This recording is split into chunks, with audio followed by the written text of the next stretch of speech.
बिहार विधानसभा का मानसून सत्र का आज दूसरा दिन है। ऐसे में भाकपा माले के विधायक पेगस मामलों को लेके विरोध कर रहे हैं। संदीप सौरभ में पालीगंज के पेगस को लेके आज आप विरोध कर रहे हैं। देखिए, पेगासस जासूसी कांड कुछ दिनों पहले खुलासा में आया और दुनिया के कई देशों में ये मामला चल रहा है और कई सारे देशों के जो सबसे बड़े पद पे बने हुए हैं, फ्रांस के राष्ट्रपति, पूर्व प्रधानमंत्री, ये सब लोग उसमें आए हैं जिनका लिस्ट में नाम है, जिनका फ़ोन जो है वो या तो जासूसी किया जा चुका है या जासूसी के लिस्ट में उनका है।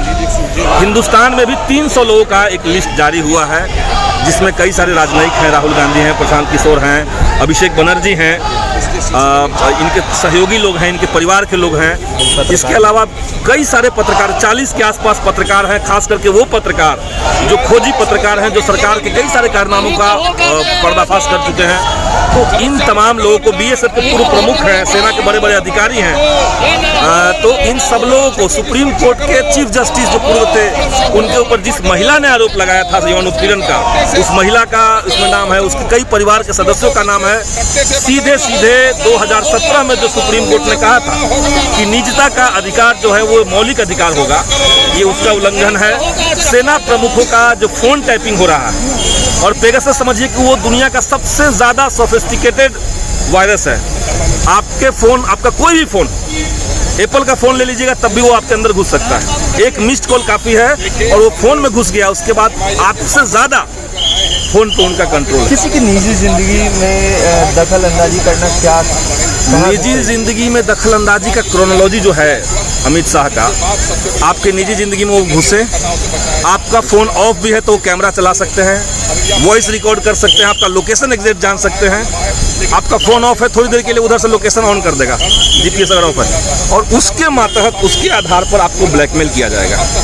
आप अगर कोई संवैधानिक पद पे बने हुए हैं तो आपसे सरकार अपना काम करवाने के लिए, सुप्रीम कोर्ट के चीफ जस्टिस से अपना काम अपने पक्ष में निर्णय देने के लिए वो ब्लैकमेल कर सकता है।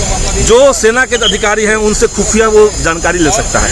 अब समझिए कि ये राष्ट्रीय सुरक्षा के साथ कितना बड़ा खिलवाड़ है, जहां आप सेना के तमाम जो प्रमुख अधिकारी हैं उनका फ़ोन आप कंप्लीटली अपने कब्जे में कर ले रहे हैं। वो किससे बात कर रहा है, क्या बात कर रहा है, अगर वो डेटा कहीं पे लीक हो गया है कि क्या बात हो रही है तो देश के राष्ट्रीय सुरक्षा का क्या होगा। राष्ट्रीय सुरक्षा की बात करें तो क्या बिहार सरकार किस तरीके से घेरेंगे?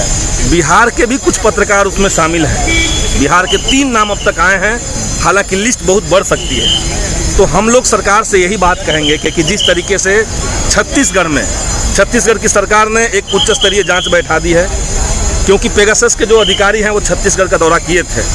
पश्चिम बंगाल में चूंकि अभिषेक बनर्जी का उसमें नाम आया है, तो पश्चिम बंगाल सरकार ने वहाँ पे एक बड़ा उच्च स्तरीय एक न्यायिक जांच बैठाई है। बिहार के लोगों का नाम है, बिहार के पत्रकारों का नाम है, तो हमारा नीतीश कुमार से यही मांग है कि पेगासस जासूसी कांड को लेकर के बिहार सरकार भी एक पोजीशन ले और बिहार में इसको लेकर के जांच कमेटी बैठाया जाए, ये हम चाहते हैं। संदीप, एक आखिरी सवाल है पेगासस से हटके, कल बिहार विधानसभा का मानसून सत्र का पहला दिन था। ऐसे में एसटीटी अभ्यर्थी बाहर प्रदर्शन कर रहे थे, ये कह रहे थे कि सरकार में हमने उन्हें चुना है और हमें ही नौकरी नहीं। देखिए, आज हम लोग स्टेट की बहाली के लिए जो मैंने सवाल दिया है वो आज सदन में आ रहा है और हमने यही बात कही है सरकार से कि आप विज्ञापन के साथ खिलवाड़ मत कीजिए। जो विज्ञापन आपका है उस पर उसी तरीके से नियोजन नहीं, नियुक्ति होना चाहिए। और जिन लोगों का साथ आपने खिलवाड़ कहा कि सबकी नौकरी पक्की समझिए 12 मार्च के बाद, उन तमाम लोगों को सरकार को चाहिए कि जो पहले से स्वीकृत पद हैं उनको जोड़ करके उन सब लोगों को सीधे ज्वाइनिंग दे, नियोजन नहीं नियुक्ति दे। आज सवाल उठाइए। ये सवाल उठा हुआ है, आज सदन में आ रहा है। अगर ज़्यादा हंगामा नहीं होता तो इस पर अगर बहस होती है तो हम सरकार से बात करेंगे। तो ये थे संदीप सौरभ, जिन्होंने पेगस मामले पे भी बेबाकी से जवाब दिया। वहीं एसटीटी अभ्यर्थी को लेके जो सवाल है उन्होंने सदन में रख दिया है, और अगर आज सदन की कार्रवाई सही से चलती है तो इस पर संदीप अपना वक्तव्य भी रखेंगे कि कैसे छात्रों अभ्यर्थियों को नियोजन नहीं नियुक्ति मिले। इससे जुड़ी तमाम अपडेट लाइव बिहार देते रहेगा। अभी के लिए लाइव बिहार यूट्यूब पर सब्सक्राइब और फेसबुक पर लाइक जरूर करें।